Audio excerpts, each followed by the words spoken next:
Esse vídeo de hoje, eu vou apresentar para vocês um artigo que aborda o tema resiliência fisiológica, né? Principalmente o que é e como treinar resiliência fisiológica. Meu nome é Vitor Franco, sou orientado pelo professor Jorge Perrot, aqui no programa de pós-graduação da Universidade Federal de Juiz de Fora, especificamente dentro do nosso grupo aqui de pesquisa de treinamento aeróbio. Então, a referência desse artigo, do Andrew Jones e do Brett Kirby, publicado nesse ano, 2025, tem o título, né, Resiliência Fisiológica, o que é e como pode ser treinada. Foi publicado no jornal do Scandinavia, né, Scandinavian Journal of Medicine, Science and Sports, cujo quadro é A1 para a educação física, ou seja, uma revista dentro do quadro considerada uma das melhores qualidades.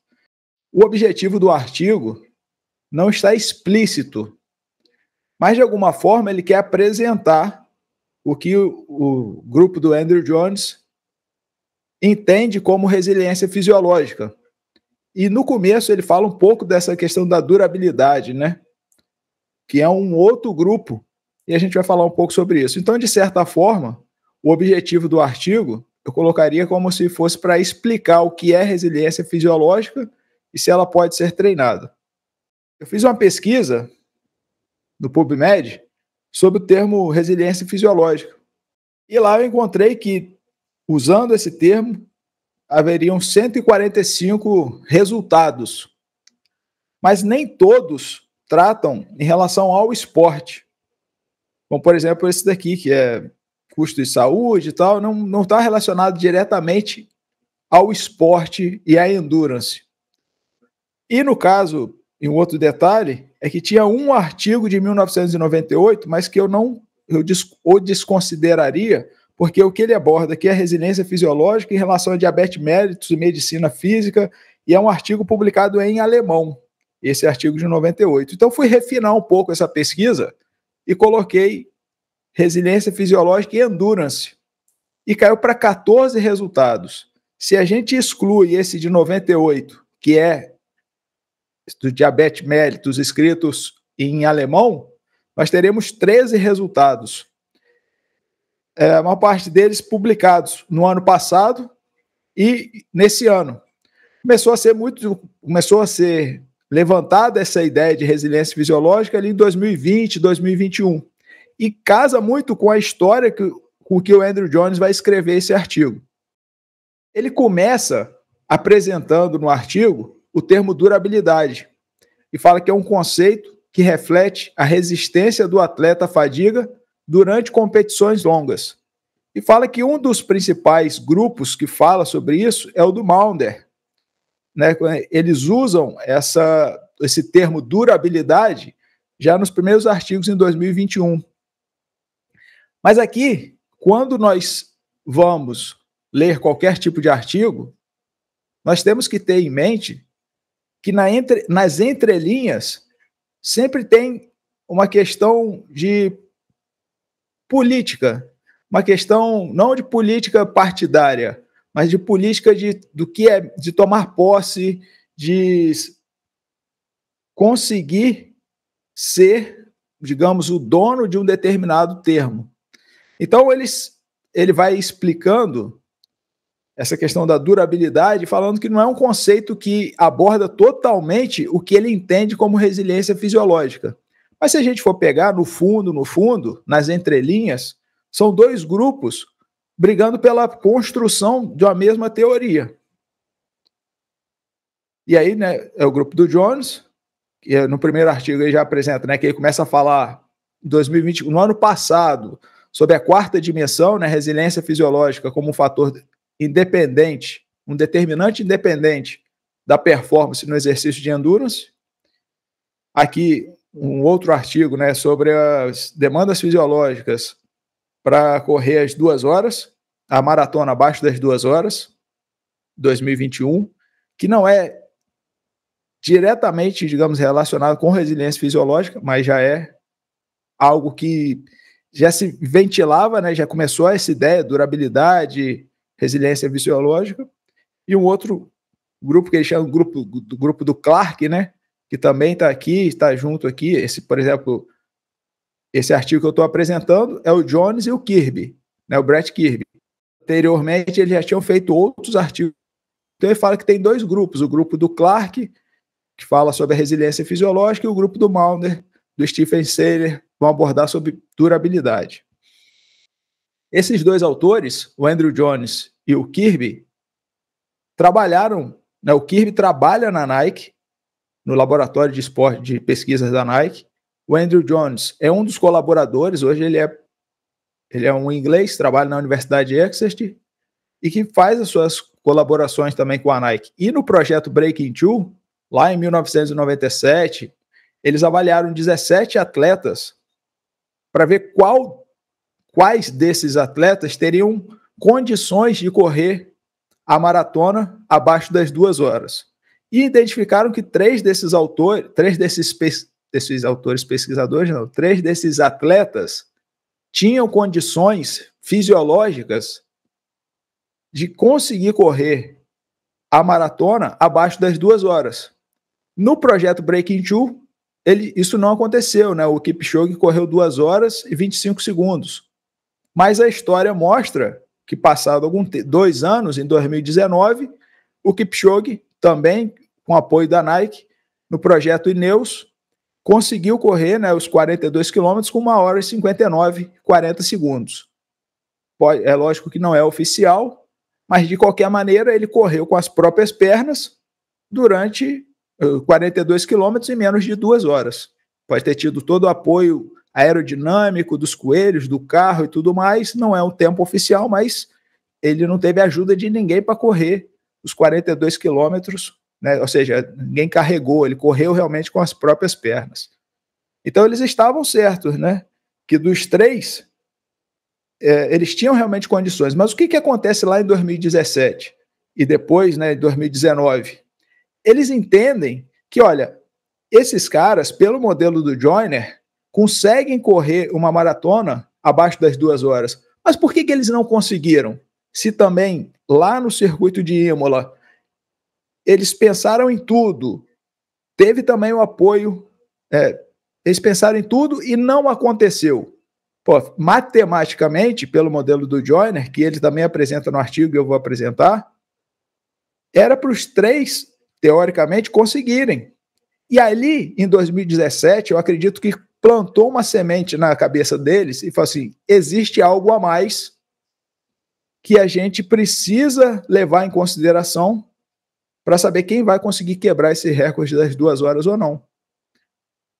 E o próprio Michael Joyner, lá em 1991, já havia comentado que, além desses três, existia um outro fator. Só que ninguém deu muita importância para esse fator, né, que ele também não soube explicar naquele momento, e aí passaram-se 30 anos para alguém começar a chamar atenção em 2021, quando começa a sair os artigos, né? Durabilidade e resiliência fisiológica. Então, esse grupo ele vai explicar. O Andrew Jones, ele fica com isso na cabeça. Poxa, matematicamente, os caras conseguem correr. Eles têm o VO2 máximo necessário, têm uma alta fração sustentável de VO2 máximo e tem a economia de corrida necessária para correr os 42 abaixo das 2 horas. Por que eles não conseguiram? Existe um outro fator. Então, existe um quarto determinante fisiológico para que a gente consiga avaliar a performance de alguém, né? E aí ele começa, então, a falar sobre a resiliência fisiológica. Então, você vê, passados 30 anos do Michael Joyner, 2021, a gente começa a falar sobre a resiliência fisiológica. E por que eu comentei em relação à disputa política, né, pela quem que vai ser o dono da resiliência fisiológica ou da durabilidade? Porque nós estamos vivendo esse momento. Nós estamos vivendo a construção de uma teoria, que é algo que o Joyner já havia comentado em 91, mas somente agora, 2020, após o projeto do Breaking Two, o projeto Ineos, que alguns pesquisadores começam a entender que realmente tem algo a mais e que surge a resiliência fisiológica. Então, esse artigo, ele é mais um posicionamento do Andrew Jones, falando sobre a resiliência fisiológica, tentativa de construção dessa teoria. Então, o que nós vamos ver nesse artigo e o que a gente vai, e que nós estudaremos e viveremos e aprenderemos nos próximos 10 anos, 20 anos, né? Se a gente pega, por exemplo, o Michael Joyner está em 1991 e a gente ainda está falando sobre ele. Então, daqui a 10 anos, 20 anos, nós ainda estaremos estudando e entendendo sobre a resiliência fisiológica. Ele vai apontar alguns caminhos e outras possibilidades. Então, o que é a resiliência fisiológica para o Andrew Jones? É a capacidade de resistir ao declínio funcional após estressores agudos ou crônicos. Ele entende que você conseguir resistir à perda, a esse declínio, é a resiliência fisiológica. Então, você tem dois atletas começam com a mesma velocidade, 20 km por hora na largada, e depois de 21 km, um chega na frente do outro. Mas peraí, eles têm o mesmo VO2 máximo, a mesma fração sustentável e a mesma economia de corrida. Por que um terminou com 19 km por hora e por que o outro terminou a 17 km por hora? Como é o exemplo que ele usa no artigo da quarta dimensão, né, do ano passado, de 2024. Por conta da resiliência fisiológica. Um atleta tem uma capacidade maior para resistir a esse declínio e consegue terminar a 19 km por hora, e o outro, com uma capacidade menor, consegue terminar a mesma distância com uma velocidade em torno de 17 km por hora. Então, essa capacidade de resistir a esse declínio que todos nós teremos é o que ele chama de resiliência fisiológica. E o Joyner, ele tinha apontado 3 fatores para você avaliar se a pessoa, qual a velocidade que a pessoa consegue concluir a maratona. Os 3 fatores determinantes para a performance das longas distâncias, principalmente na maratona. E os 3 são o que a gente estuda até hoje, né? O VO2 máximo, a fração sustentável de VO2 máximo, que está relacionado com os limiares. Por exemplo, se o seu limiar, digamos, a sua velocidade, vamos botar números aqui só para fazer alguma coisa de cabeça, assim, né? Digamos que o seu VO2 máximo seja a 20 km por hora e o seu limiar seja a 16 km por hora, ou seja, está a 80% do seu VO2 máximo. Isso é a fração sustentável de VO2 máximo. Qual é a relação entre a velocidade que você corre no seu limiar e a velocidade do seu VO2 máximo? Então, tem uma relação percentual, né? Então, começa daqui, corre a 20 km por hora o VO2 máximo, e o limiar dele está a 16. Então, ele tem um limiar de 80%. Quanto maior o seu limiar, melhor vai ser para sustentar essa fração sustentável. E a economia de corrida, que não tem como a gente avaliar fora de laboratório. Você depende do analisador de gases para saber qual é o consumo de oxigênio por quilômetro. Então, o Joyner, ele fez o seguinte, e esse cálculo é apresentado no artigo também. Exemplo, se um atleta tem um VO2 máximo de 75 mililitros por quilo por minuto, uma economia de corrida de 200 ml por quilo por quilômetro, certo? Cuidado que aqui VO2 é por minuto, economia de corrida é por quilômetro. E o limiar 2 a 85% do VO2 máximo, então esse atleta tem condições de correr os 42, esse atleta tem uma velocidade para a maratona de 19 km por hora. E aí na física, né, você divide distância pela velocidade, você vai ter o tempo. Ou seja, essa pessoa consegue correr os 42 quilômetros próximo a 2 horas e 12 minutos. Um limiar alto, né, 85%, mas ele não é tão econômico. Pensa em carro, né? Quando a gente fala quantos litros, normalmente no Brasil a gente fala quilômetros por litro, né? Meu carro faz 10 quilômetros por litro. Na Europa, eles usam muito litros por quilômetro, né? Aliás, quilômetros por litro. Aliás, litros por quilômetro. quantos litros seu carro faz para 100 quilômetros. Esse é o cálculo que eles fazem e é que serve para a gente em relação à economia de corrida. Então, por exemplo, a pessoa tem 80 quilos e tem uma economia de 200 ml, significa que ela vai consumir 200 vezes 80, 16 mil ml, 16 litros de oxigênio por quilômetro. Então, ela realmente tem um consumo muito grande de oxigênio. Vamos comparar agora com outro caso. Se a pessoa tem um VO2 de 80, é mais econômica e um limiar mais baixo, matematicamente, ela tem uma velocidade de 21,3 km por hora para correr a maratona, e nessa situação, ela consegue correr a 1h59. Só que o modelo do Joyner, ele superestima. Então, o que os pesquisadores, a turma da Nike, no caso o Jones, o Kirby, perceberam é que mesmo os atletas que tinham essas três variáveis matematicamente apontando que eles conseguiam correr abaixo das 2 horas, eles não conseguiram porque o modelo do Joyner superestimava essa avaliação. E que agora a gente entende que tudo depende do oxigênio. Então, o que é a resiliência fisiológica? O custo do oxigênio do exercício na mesma velocidade ou potência provavelmente vai aumentar ao longo do tempo, em consequência de uma taxa crescente de gordura em comparação com a utilização de carboidratos. Eles apresentam esse gráfico e aqui a gente tem a seguinte situação: o tempo em minutos e a fração de oxigênio, do consumo de oxigênio. Essa linha vermelha é a média dos atletas que eles avaliaram. Foram 17 atletas, se eu não me engano, 17 ou 19 atletas da Nike, acho que foi 17. Observe que quanto mais o tempo passa, maior é o consumo de oxigênio, mesmo que eles estejam com a mesma velocidade. Ou seja, a carga interna está aumentando, mas a carga externa continua a mesma. Eles mantiveram o mesmo ritmo durante 2 horas. Porém, o consumo de oxigênio foi aumentando.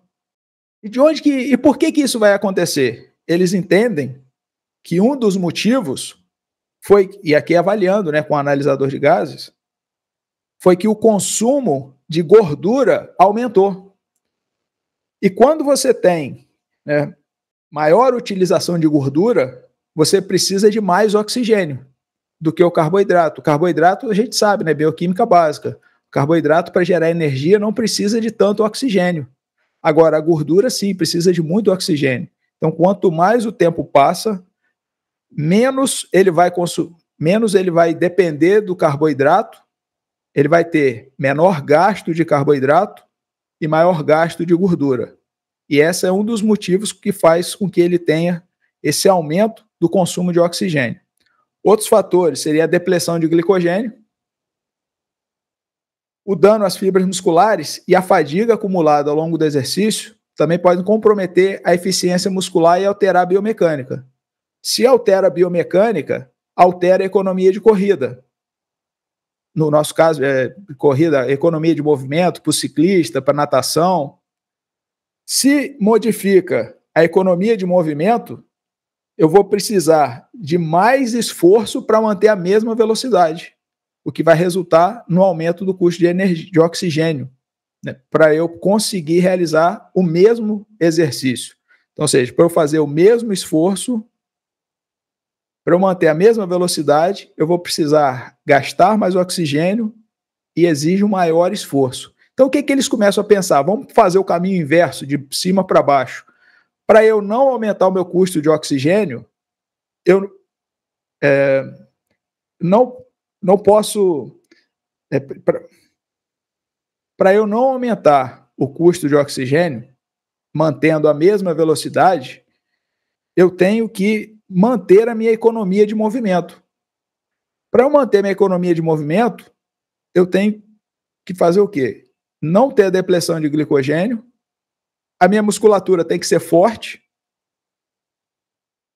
para sustentar melhor essa fadiga acumulada.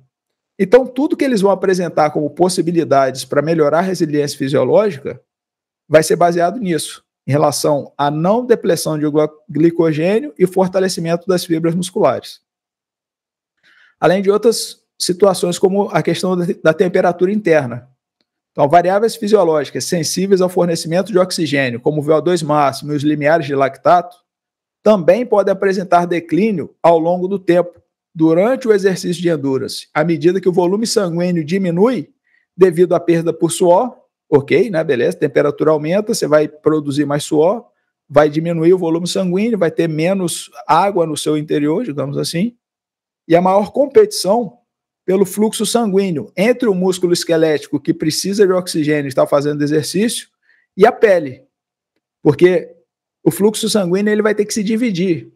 Ele precisa levar o oxigênio, precisa retirar os produtos gerados pelo metabolismo, que estão sendo produzidos no músculo em exercício.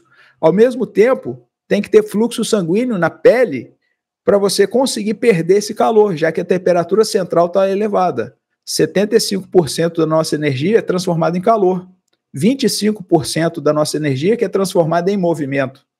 Então, eu preciso perder calor para o ambiente. E a forma que a gente tem é essa, é tirar o sangue das vísceras, trazer esse calor no sangue, nesse sangue aquecido para a pele, para gerar suor e perder calor, a partir da evaporação do suor. Então, tem essa competição interna, né, entre o músculo esquelético, que está em exercício, e a perda de calor pela pele. Então, um declínio simultâneo no VO2 máximo e a perda de eficiência durante exercícios de resistência, de endurance prolongado, se combinariam para resultar em um aumento acentuado na intensidade relativa do exercício, ou seja, maior percepção do esforço para a mesma carga externa.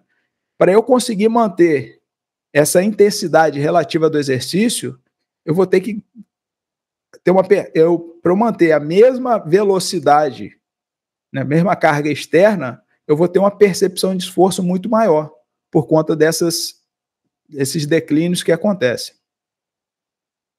Esse gráfico aqui ele vai explicar na parte de cima o que ele chama de estado fresco, é o estado sem fadiga.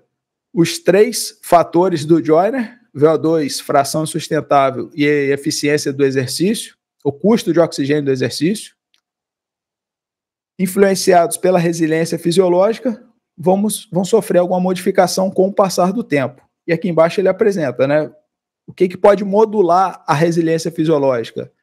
Os estoques de energia, estoques de glicogênio, hepático, circulante e muscular. A tolerância ao tecido, aos danos musculares, ou seja, a fibra muscular tem que ser forte. A capacidade neuromuscular, lembrando que toda contração ela começa no cérebro, né? É neuromuscular, não é só muscular. E o esforço, o estresse termorregulatório para a gente perder calor. E aqui ele aponta esses 6 pontos principais como os mais importantes, que são o volume um alto volume de treinamento durante semanas ou meses, que ele chama de agudo, um alto volume de treinamento crônico, que ele chama ao longo dos anos, sessões de treinos longos, treinamento pliométrico, treinamento de força máxima, chama treinamento de força pesada, né, na tradução, e esse daqui que eu achei muito interessante, que é a intensidade na cara da fadiga. Eu interpretei isso daqui da seguinte forma, é você treinar após o treino, é você fazer um treino estando fadigado, por isso que eles chamam o treino de intensidade na cara da fadiga. E aqui embaixo pontos menos importantes, como nutricional, temperatura, gestão de fluidos e temperatura, o equipamento, se a bicicleta é ergométrica, se o tênis é macio, se é confortável, aclimatação e treinamento ao calor e altitude, fatores biomecânicos e a gestão, o manejamento, né, da carga de treinamento.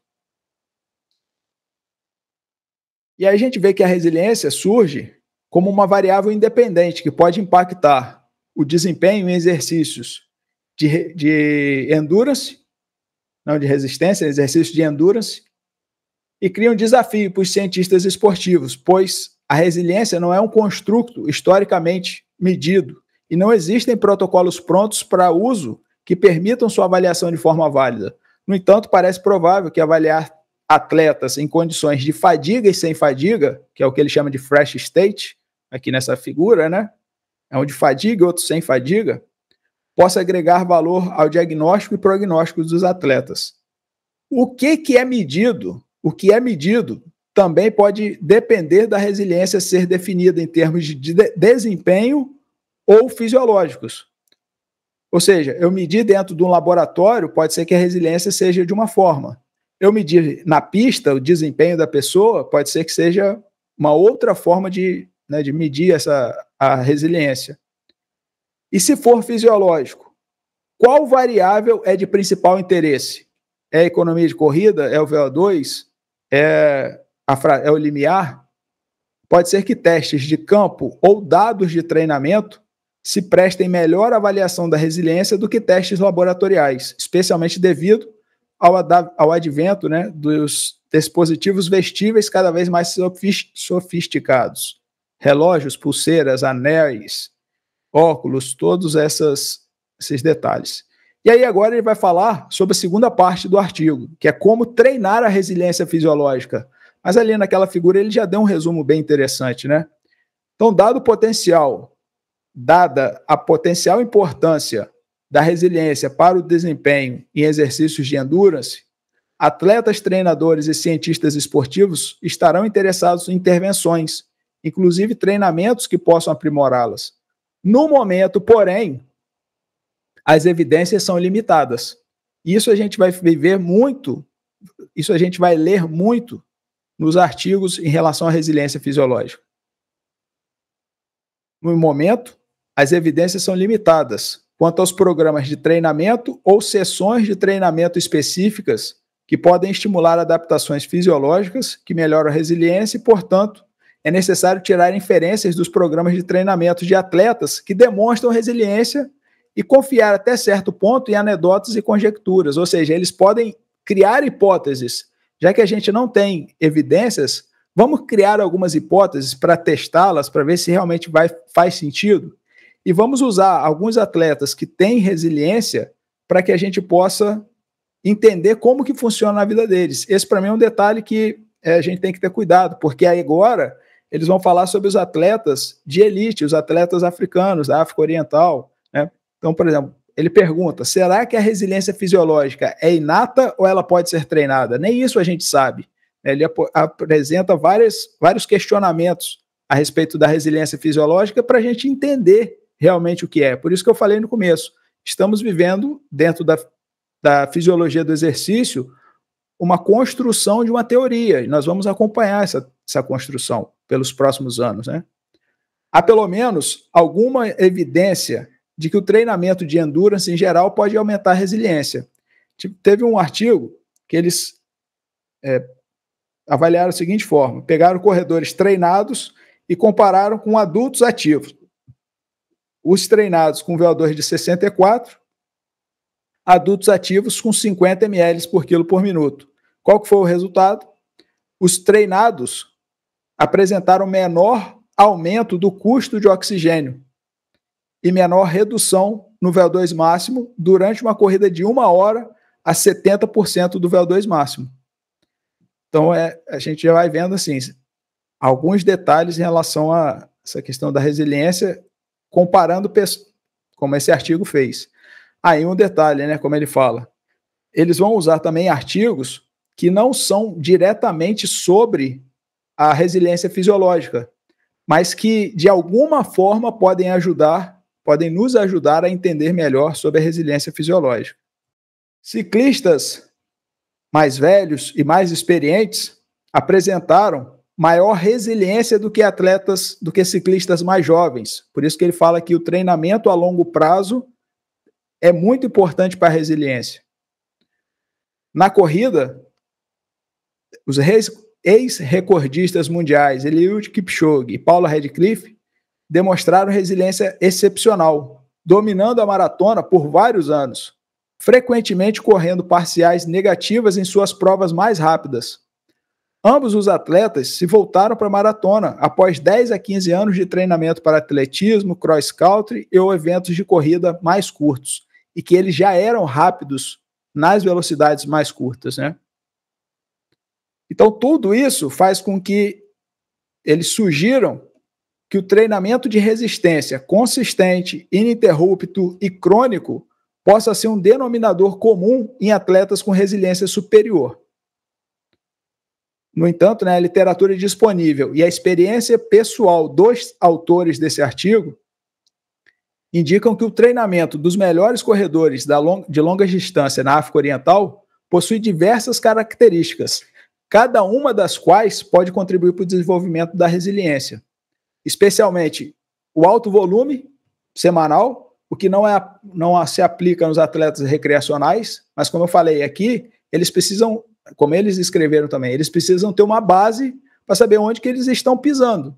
Então, o que eles escolheram? Vamos falar com os atletas de alto nível em relação à resiliência. O que eles fazem de comum? Por que eles se apresentam talvez de forma mais resiliente? Pô, eles treinam muito. Então, isso já não se aplica nos atletas recreacionais, né? Mas é um ponto que eles vão abordar aqui. O outro ponto, que aí, digamos que é o que eles falam, né? Os atletas da elite treinam 10, 12, 13 sessões por semana. No treino da manhã, normalmente eles acordam e vão correr em jejum noturno. Eles acordam cedo, vão correr sem comer nada. E esse treino da manhã em jejum noturno é com uma intensidade relativamente baixa. Eles acreditam que esse treinamento de intensidade relativamente baixa em jejum noturno pode aumentar as adaptações metabólicas musculares ao treinamento, e especificamente a beta-oxidação. Se eu consigo oxidar mais gordura, eu vou conseguir utilizar menos oxigênio. Se eu utilizo menos oxigênio, eu melhoro minha resiliência, como a gente viu na figura lá daquele gráfico anterior. Fisiologicamente, bioquimicamente, todo o pensamento vai ser como que eu faço para usar menos oxigênio durante a mesma... Como que eu faço para usar menos oxigênio durante muito tempo, né? Como eu faço para manter o mesma... consumir menos oxigênio, mas ter um aumento do consumo de oxigênio menor. Né? O que seria esse aumento? É esse daqui, ó. Os treinados, eles tiveram uma intensidade relativa do exercício, né, menor, subiu menos. Ficou mais difícil para quem está treinado? Ficou. Mas para quem estava um adulto ativo, a dificuldade foi muito maior. Ou seja, eles tiveram um aumento maior no custo de oxigênio. Tudo aqui vai gerar em torno do custo de oxigênio, né? Como, por exemplo, aqui a capacidade, né, de realizar uma parte do volume total de treinamento em estado de depressão de glicogênio pode favorecer a longo prazo adaptações metabólicas, como o aumento da capacidade de utilizar os ácidos graxos, contribuindo para maior resiliência fisiológica. Até onde a gente sabe, não tem nenhum estudo longitudinal que acompanhe, né, que tenha feito um programa de treinamento para avaliar a resiliência. Ainda assim, como eles vão falar, vamos ver outros estudos observacionais que acompanham mudanças na resiliência como consequência do treinamento rotineiro. Eu leio direito, né? Ainda assim, estudos de treinamento concebidos com outros objetivos ou estudos observacionais que acompanham mudanças na resiliência como consequência do treinamento rotineiro podem, mesmo assim, fornecer informações relevantes. Ou seja, estudos que não foram diretamente sobre resiliência, mas que ajudam a entender um pouco dessas mudanças. Eles viram que a introdução de sessões de treinamento intervalado de alta intensidade 3 vezes por semana no programa de treinamento de ciclistas, mantendo o volume geral de treinamento, reduziu o esforço, o strain fisiológico, durante e melhorou o desempenho no contrarrelógio, imediatamente após uma sessão de ciclismo de intensidade moderada de 2 horas. É lógico que 3 vezes por semana de alta intensidade, provavelmente são ciclistas profissionais que fazem 10, 12 sessões de treino por semana. Mas qual é a ideia aqui? eles treinavam 2 horas de pedal moderado. Após essas 2 horas, eles faziam um treinamento intervalado de alta intensidade 3 vezes por semana. E isso reduziu o estresse, o esforço fisiológico, né? E melhorou o desempenho no contrarrelógio. Eles fizeram o quê? Mediram antes, mediram depois e viu que realmente valia a pena. Isso aí que é o treinar após o treino. Eles treinavam 2 horas e faziam um outro treino intervalado de alta intensidade após essas 2 horas. Um outro detalhe que vai chamar a atenção, né, distribuição da intensidade do treinamento desses atletas é tipicamente piramidal. Mas aqui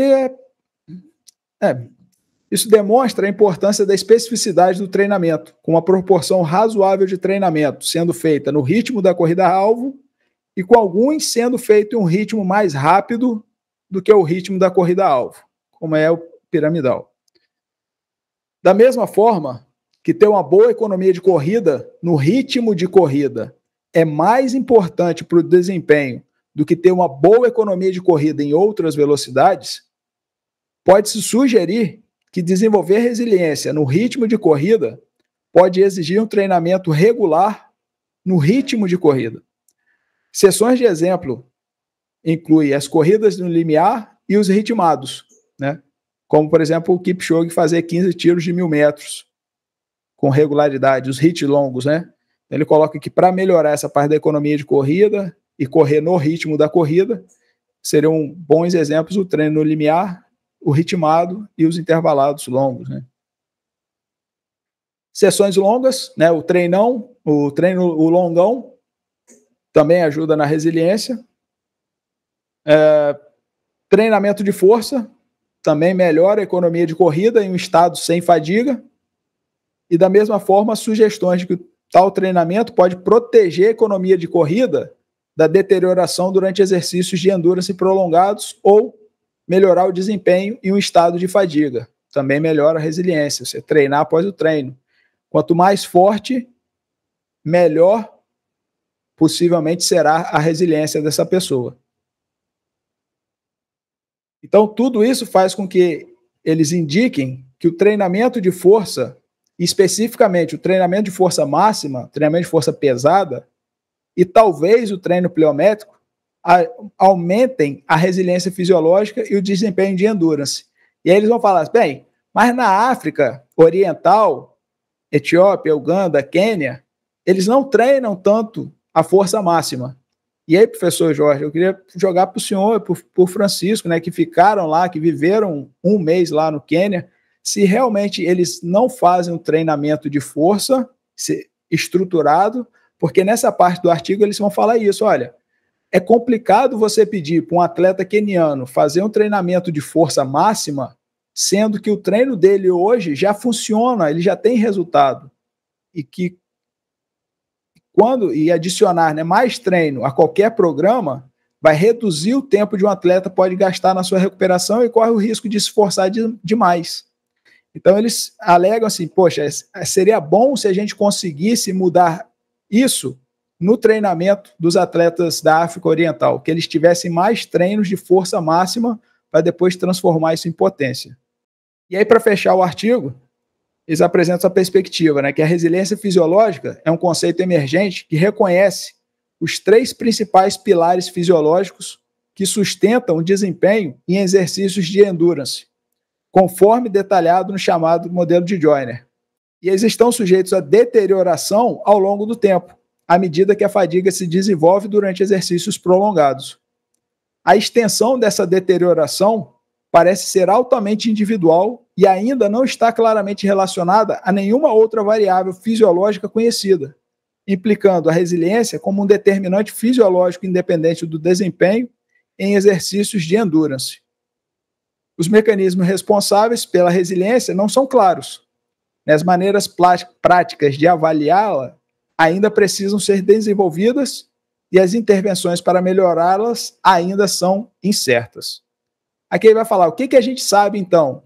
As evidências disponíveis, embora limitadas, sugerem que qualquer treinamento de endurance desenvolve a resiliência, atletas de endurance, de alto desempenho, têm maior resiliência do que atletas de baixo desempenho.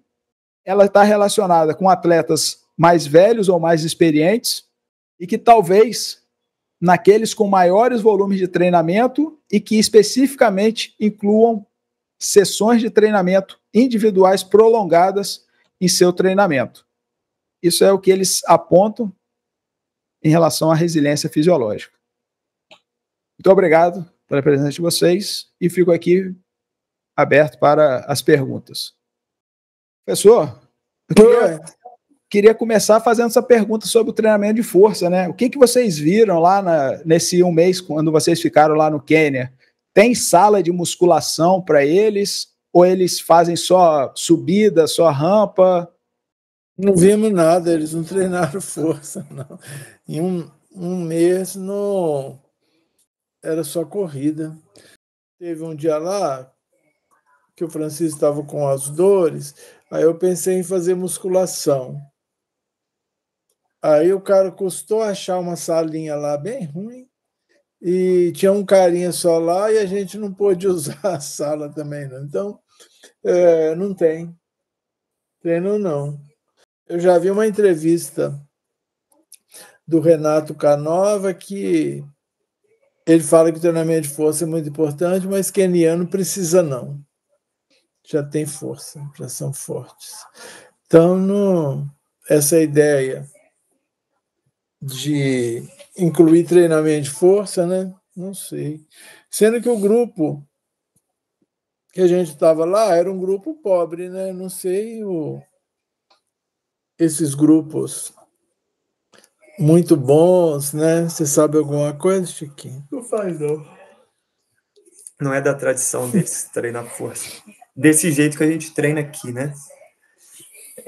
Mas lógico, a intervenção funciona, mas talvez o tamanho de efeito disso seja pequeno também.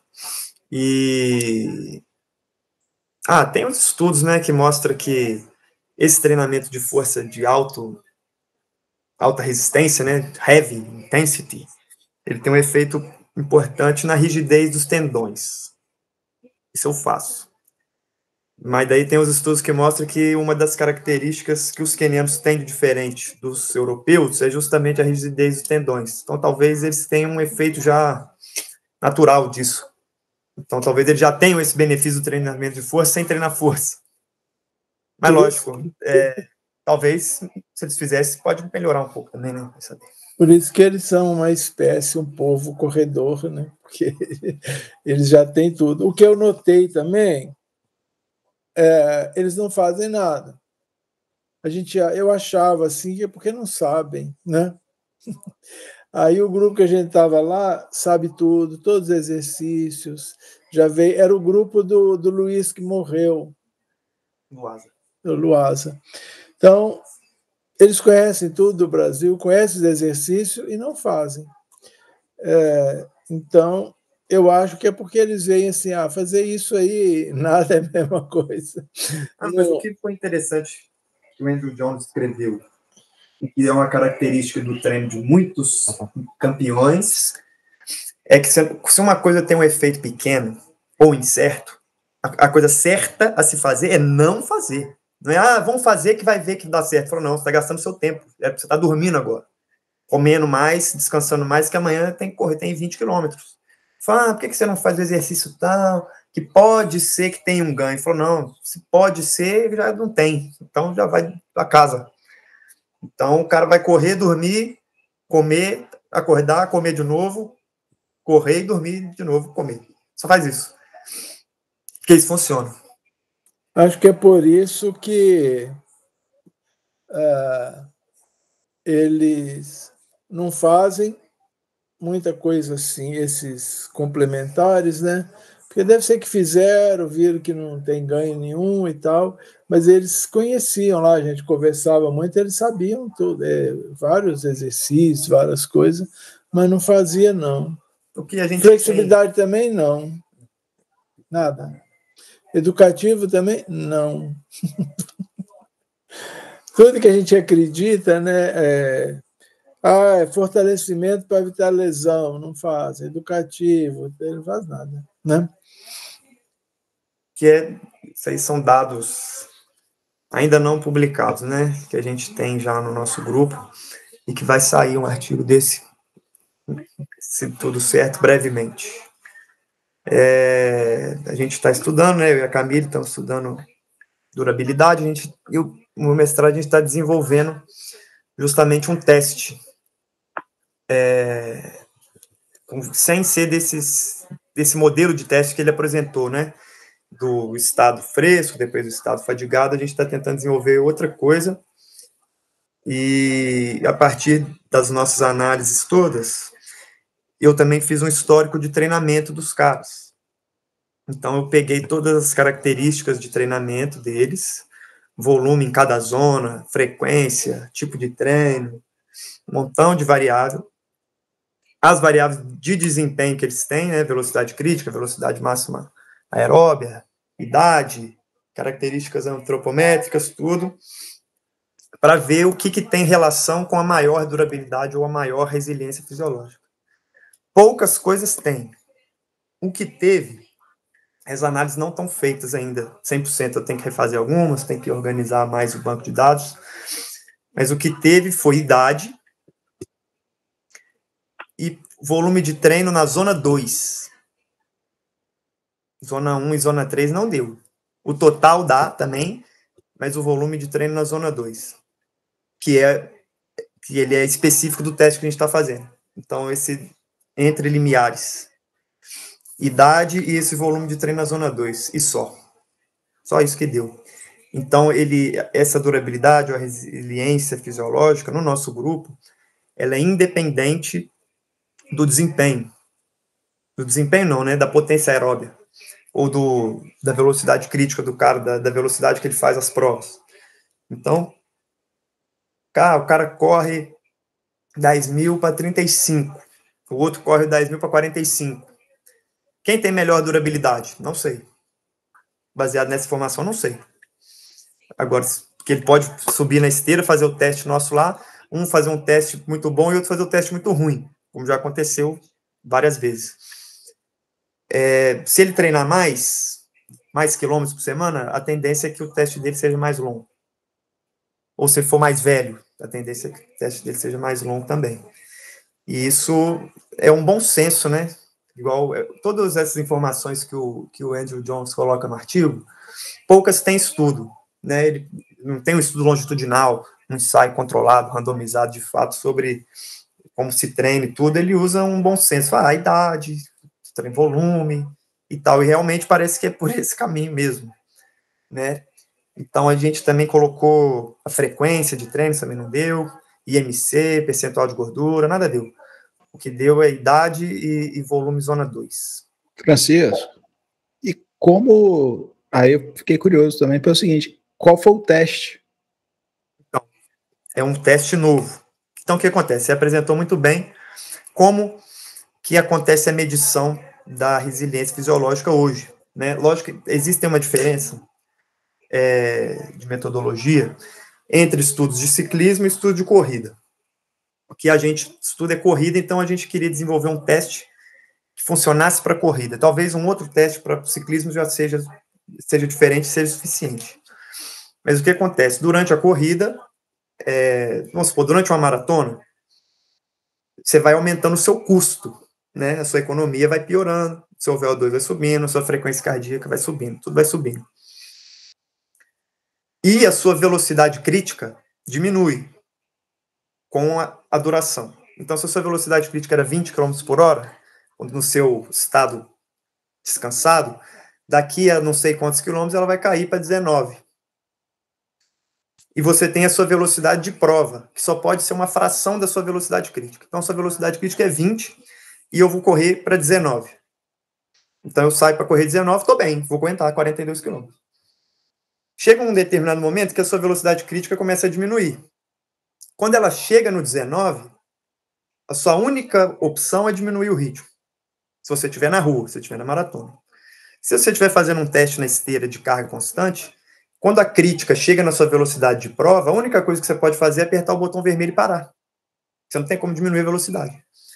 Então, você tem uma duração que a gente já está chamando de duração crítica, que é uma duração a partir da qual você não consegue sustentar mais aquele ritmo, que a gente estimou uma queda de 10%. Né? Outros estudos podem colocar quedas menores ou maiores.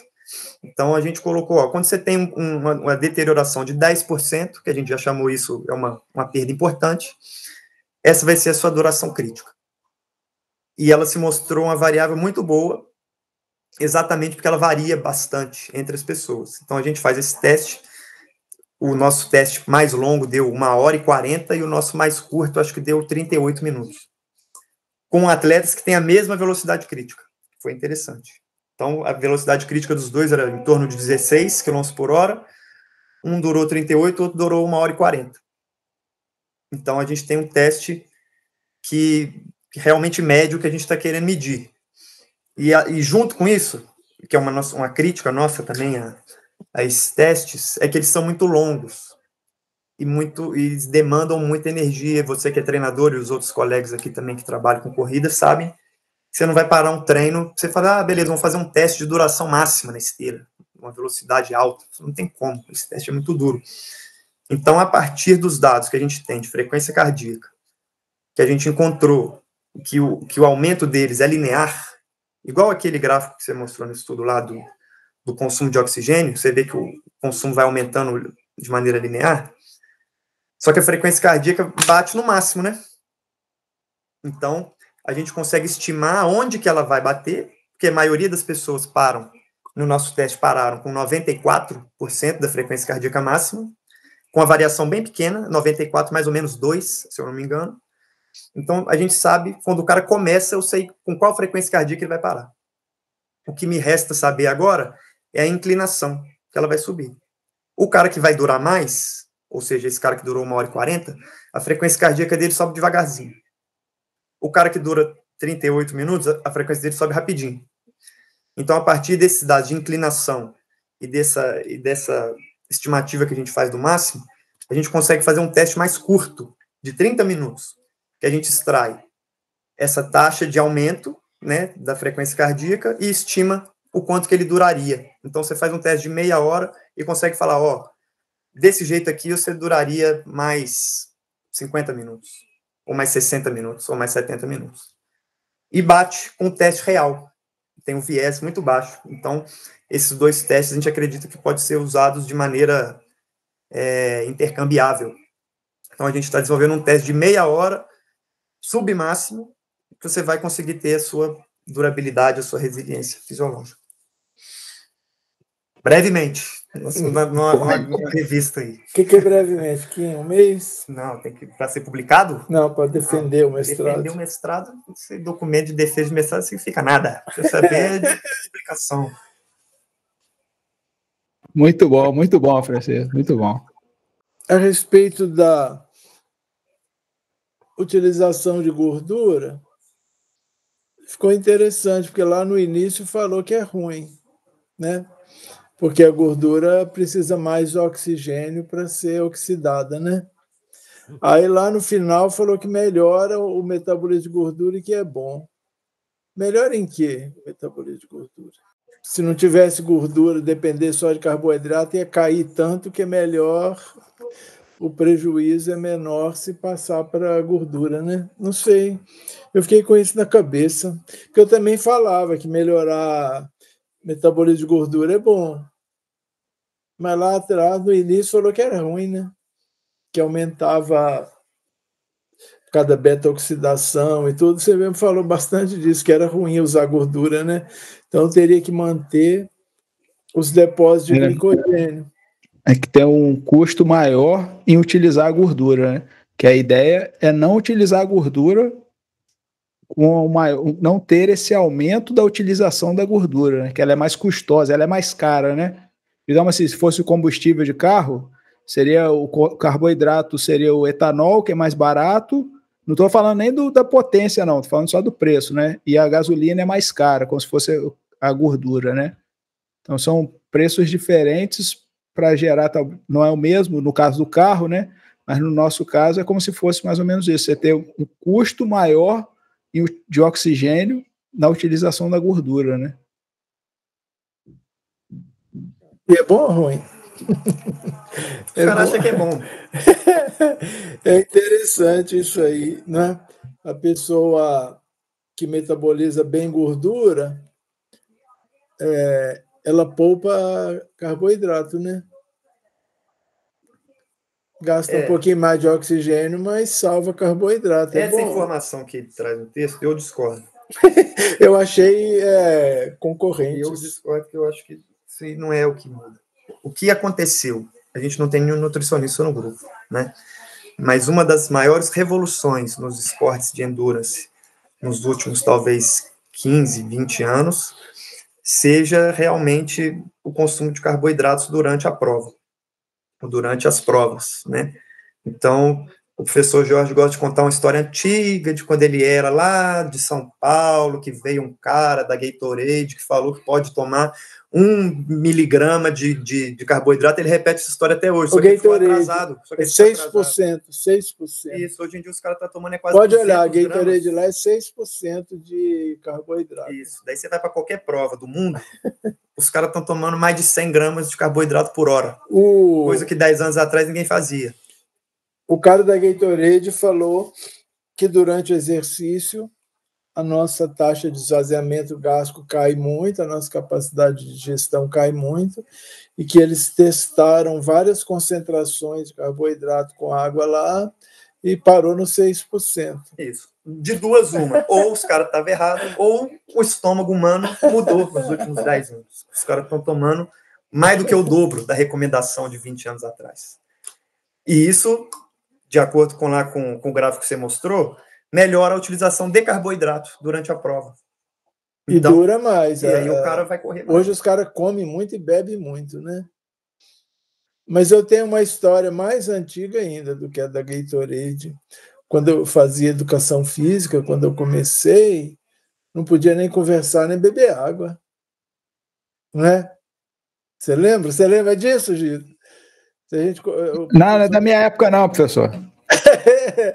Não podia beber água durante o exercício, né? E eu corri uma maratona na década de 80 só com água. Só vai. Se tivesse carboidrato, você tinha feito sub 3. Eu fiz 3 horas e pouquinho. Tipo, hoje, comendo esse negócio, faz um piquenique, maratona, e bebendo água, e jogando água na cabeça e tudo, eu faria menos 3. Mas fala isso, a importância, né, dessa suplementação aí com carboidrato é recente, né? Agora tem um porém também. Se eu comer muito carboidrato, eu vou ter menos deterioração do desempenho, né? Sim. Aí no treino as pessoas estão comendo muito. Pré-treino, intratreino, pós-treino, tudo comida, né? É uma comilança. Mas falou aí da importância, da possível importância de treinar em jejum, né? Porque daí Faz o que agora? São dois lados de uma mesma moeda. Que é assim. Primeiro, se você treinar... Daí eu concordo com o Vitor, talvez com o Andrew Jones. Se você treinar sem carboidratos, o treino fica mais difícil? Muito. Daí você vai ficar mais forte depois? O desempenho cai, você treina mais lento. Isso. E depois do treino, você vai ficar muito cansado? Vai. Beleza, então esse treino funciona. Mas se eu treinar com carboidrato, o treino fica mais fácil e eu vou conseguir treinar mais? Vai. Então, treinar mais ou treinar mais cansado? Você que vai escolher. Eu acho que esse que é um dilema bacana. Na hora que você treina, você aprende e desenvolve o que você treina, né? Então, se eu treinar a velocidades mais altas, eu estou aprendendo a correr naquela velocidade, né? Então, se eu treinar com carboidrato, eu consigo fazer um treino melhor. Se eu treinar com fome, com mais frequência, eu aprendo a melhorar o meu metabolismo ali de gordura, de tudo, na escassez, né? Eu podia fazer os dois, né? ter um treino de vez em quando, fazer um longo, alguma coisa em jejum, e treinar alguns treinos, alternar isso. Hoje, não no Quênia, pelo que eu já estudei, vamos supor, do Kipchoge, treinando lá. Os treinos cotidianos dele lá, de rodagem, tranquilo, geralmente eles são feitos em jejum. Então, hoje você vai ter 10 de manhã, 10 de tarde. Ele vai normal, sem nada. Igual é a tradição queniana. Mas, vamos supor, o dia que ele faz lá o 40 quilômetros para 3:20, que é o treino clássico dele lá de maratona, e aí ele toma café da manhã, que ele vai tomar no dia da prova, ele toma já a suplementação que ele vai usar no dia da prova, porque tomar 100 gramas de carboidrato, para quem já tentou fazer isso aí, é maior perigo para o estômago, porque começa uma peidação, uma rotação só. Então isso tem que ser treinado também. Isso o queniano treina, quando a gente estava lá, sempre em jejum, né? Eu li uma vez um treino também, agora o Canova já é velho, mas ele foi um clássico, né? Que ele tinha um treino que ele fazia 2 treinos por dia, tipo assim, de 20 quilômetros cada um, uma coisa absurda, sem comer carboidrato no almoço. Que é esse processo? Aí esse era duro. Então, era um treino exatamente para isso mesmo. Tinha um treino da manhã, aí no almoço comia bem pouquinho, evitava comer carboidrato, fazia outra à tarde. Depois ficava uns 2 dias descansando. Então, tem essa coisa. O que eu vejo também é que a gente que já viu muita coisa nesse mundo, às vezes as coisas se repetem, né? Agora eu vejo que tem uma discussão se é bom treinar com tênis de placa. Sim. É bom esse ganho que ele tem, é bom? Aí eu vejo, sempre teve isso. Quando entra uma tecnologia nova, aí esse exemplo eu já dei 1000 vezes. Que a gente fazia conselho de classe na escola, isso o Vitor deve ter feito. Não, também não. Para saber se os meninos podiam usar calculadora, porque eles iam prejudicar muito o conhecimento, a aprendizagem da matemática. Aí, eu sou do tempo também que introduziram as pistas sintéticas. No início, eu não tinha medo de treinar e dar dor, dar canelite, dar não sei o quê, essa pista de borracha, né? Hoje, o pessoal tem medo de treinar na pista de terra. Será que treinar na pista de terra? O Francisco, quando ele viu a primeira pista de terra na vida dele, ele foi lá e falou: como é que faz? Não, é igualzinho, só você correr, igual você corre na borracha. Você lembra? Eu corri na pista de terra daqui, da FiFi.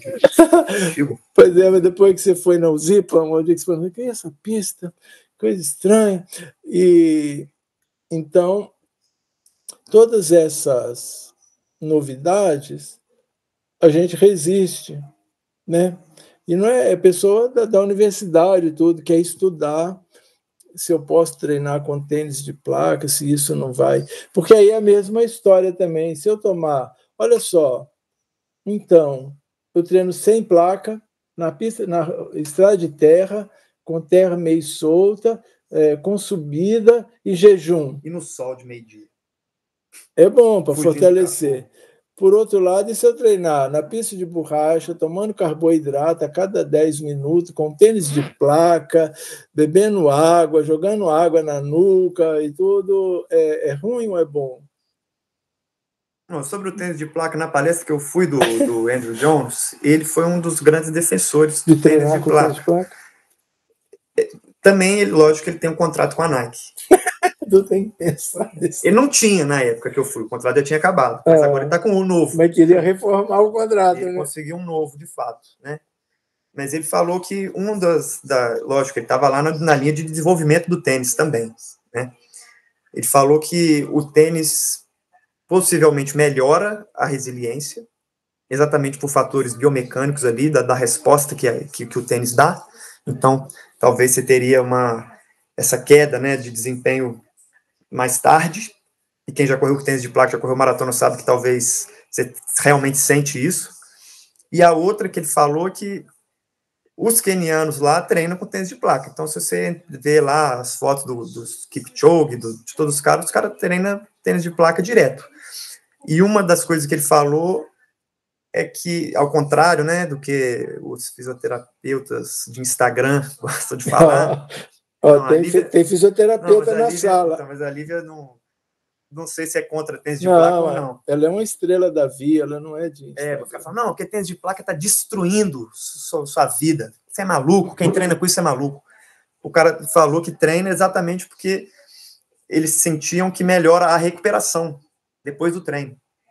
E então, tem que aprender a correr com a placa também. Isso, ele corre mais rápido e depois de um treino de 40 quilômetros, se você fizer com um tênis igual meu pai corria na década de 70, um Bamba, você ficava um mês sem treinar.